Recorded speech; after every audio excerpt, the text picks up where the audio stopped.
Hey everyone, today I will provide a short demo of a new feature in DataON's MUST extension for Windows Admin Center to help you quickly view the driver and firmware versions on all your server's key hardware components, such as BIOS, chipset, network adapters, and storage devices.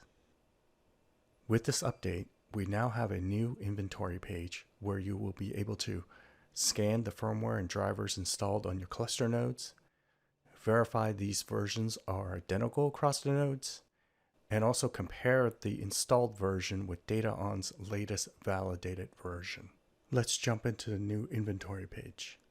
I'm going to click the scan button to start the scan process. In the background, it will collect information about your system, including things like Windows version, system BIOS, chipset level, network firmware and driver version, as well as storage firmware version installed.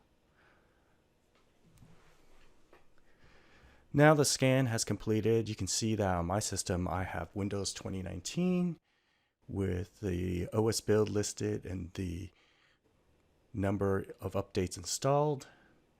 Moving down to the system section, you can see my BIOS is at 09, while the latest validated version is 11.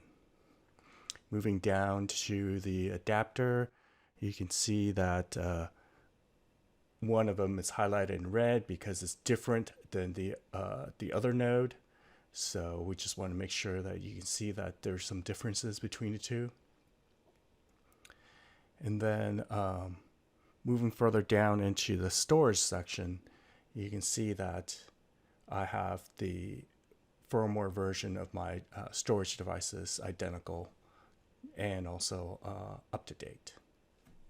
So that's the new inventory page.